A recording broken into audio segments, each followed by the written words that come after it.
Hi, I'm Ili Sulaiman. I'm a chef and an entrepreneur. I'm back at KTJ. It's crazy. And I'm an alum from 2002. So it's been a hot minute since I've been back.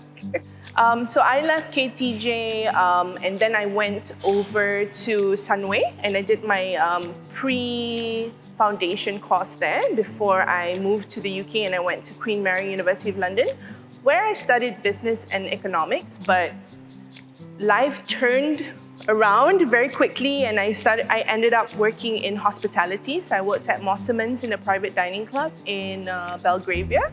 And it was a great experience. I absolutely love being of service to people. And I was like, maybe this is where I should be, in hospitality. Never thought I would be a chef though, but I don't know, some turn of events. I was with them for about 4 years before I decided to come back to Malaysia, and I joined a non-profit called Teach for Malaysia.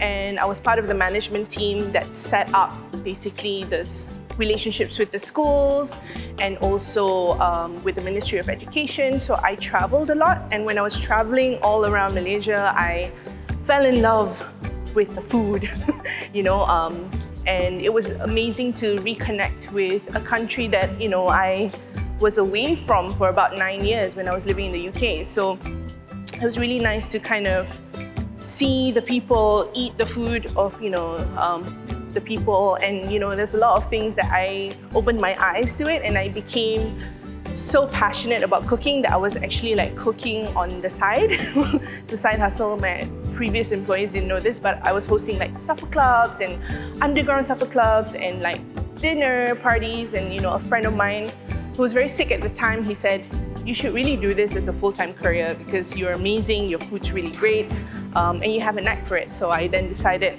okay. So I handed in my resignation.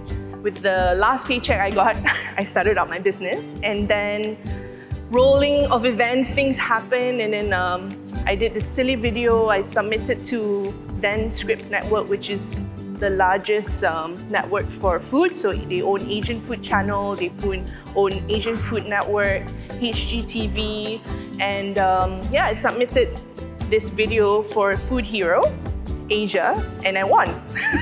And I was like, okay, so I'm also made for TV. So all right, let's roll with this. So really there was no plan. I just took the opportunity as it came, and I just lived within the moment, and I just really enjoyed that whole process. And a couple of restaurants later, a couple of shows later, more than a few shows actually, and then here I am. So I have a successful, I would say, e-commerce business. We sell Steamboat and Grill to your home, so it's a delivery platform. We've actually served about 160,000 people in the last 3 years. We have a turn of revenue of about 3 million since we started, so it's not really a small business anymore.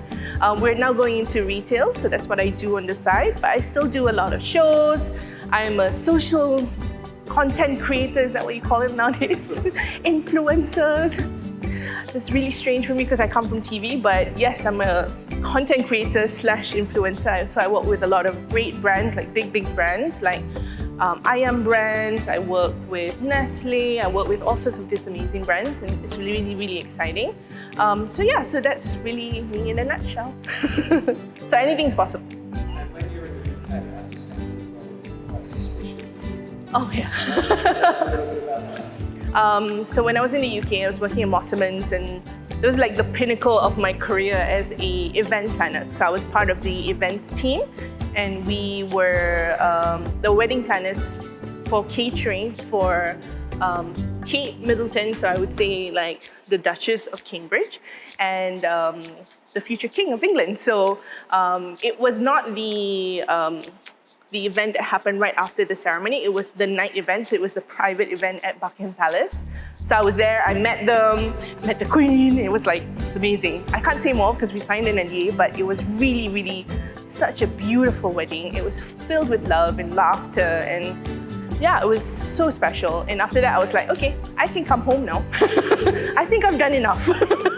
Yes, so I get asked this question a lot, and it changes sometimes, but I think that my go-to best Malaysian dish is hot rice, some fried or grilled fish, because we get some of that most amazing fresh fish, Sambal, definitely must. Ulam, which is, our vegetables that are raw.